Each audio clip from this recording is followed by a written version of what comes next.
누가 나에게 소송을 걸었는지 확인하는 방법은 두 가지가 있습니다. 하나는 법원에 직접 가는 겁니다. 두 번째 방법은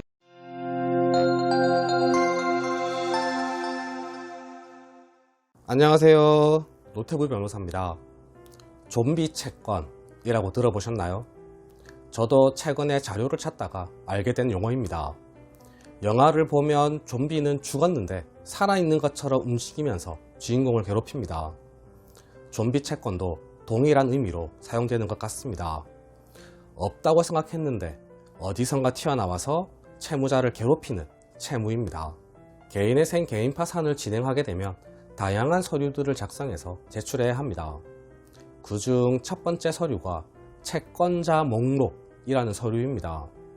어떤 채권자들이 있고 채권자별로 채무 금액은 얼마인지를 정리한 서류입니다. 이 채권자 목록을 작성하려면 채무자가 누구에게 채무를 지고 있는지 알아야 합니다. 이를 확인하는 첫 번째 자료는 바로 여러분들의 기억입니다. 여러분들께서 1차적으로 정리를 해주셔야 합니다. 그런데 당연히 모든 채무를 기억하지 못할 수도 있습니다. 채무가 오래되었거나 채권 양도가 되었거나 채무가 다수일 경우 더욱 그러한데요. 그래서 저희한테 의뢰하시면 저희가 채권 조사를 합니다. 그런데 현재 대한민국에서 채무자의 모든 채무를 한 번에 조회할 수 있는 시스템은 존재하지 않습니다. 최근의 채무들은 그래도 거의 조회 가능합니다. 그런데 채무 발생 시기가 오래 전이면 전일수록 찾기가 힘들어집니다. 한국신용정보원이라는 국가기관이 있습니다. 최근에는 그래도 한국신용정보원이 통합적으로 채권들을 관리하는데요. 그런데 한국신용정보원이 2016년 1월경에 설립되었습니다. 그전에는 몇몇 사설기관들이 있었고 그나마도 누락된 경우가 많았습니다.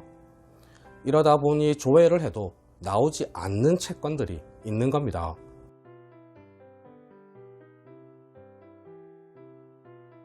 채권을 누락하게 되면 힘들어집니다. 개인 파산은 그나마 소송으로 해결할 수 있는 방법이 있습니다. 방법이 있다는 것이지 무조건 해결된다는 건 아닙니다. 소송을 해서 채무자가 채권의 존재를 알면서도 누락한 것이 아니라는 점을 입증해야 소송에서 이길 수 있습니다. 자세한 내용은 오른쪽 상단 링크 영상 확인하시고요. 개인의 생의 경우는 아예 방법도 없습니다. 별도로 갚으시거나 개인의 생 폐지하고 다시 재신청하는 방법밖에 없습니다. 이제 조회를 해도 나타나지 않는 채권, 좀비 채권을 확인하는 방법 말씀드리겠습니다. 물론 이 방법도 100%는 아닙니다. 그러나 대부분 찾을 수 있습니다. 왜냐하면 모든 채권에는 소멸시효가 있기 때문입니다. 금융기관 채무의 소멸시효는 5년입니다. 금융기관 채무는 연체된 날로부터 5년이 지나면 소멸시효가 완성되어서 채권이 소멸합니다. 안 갚아도 되는 겁니다. 금융기관이 이 소멸시효 완성을 막기 위해서는 소송을 해야 합니다. 소송을 해서 판결문을 받으면 소멸시효는 그 판결이 확정된 때부터 다시 시작되고 이때의 소멸시효는 10년입니다. 지급명령 신청이든 일반 소송이든 금융기관은 소멸시효를 중단시키기 위해서 법적인 절차를 진행해야 합니다. 따라서 누가 나에게 소송을 걸었는지 확인하게 되면 오래되어서 채권 조회를 했을 때 나오지 않는 채권을 찾을 가능성이 높아지는 겁니다. 소송을 제기하지 않았다면 과거에 채무가 있었더라도 소멸시효가 완성되어서 해당 채무는 소멸하였을 가능성이 큰 겁니다.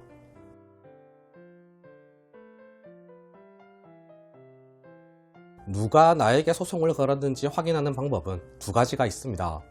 하나는 법원에 직접 가는 겁니다. 신분증 들고 가셔서 나를 상대로 법적인 절차가 진행된 목록 자료를 발급해 달라고 하시면 됩니다. 민원실에서 대부분 해줄 겁니다.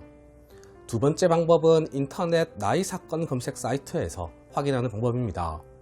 하실 수만 있다면 훨씬 편하시겠죠.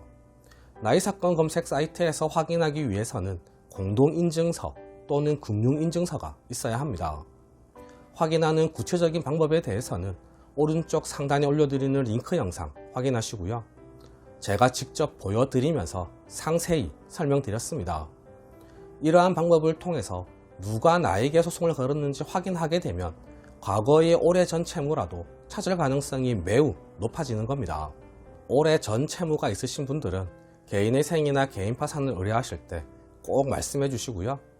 법원 자료도 검색해 달라고 말씀해 주세요. 오늘의 결론을 말씀드리겠습니다.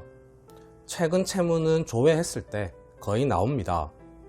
오래된 채무는 나이 사건 검색 사이트에서 과거 소송 기록을 검색해 봐야 한다 라고 정리할 수 있겠습니다.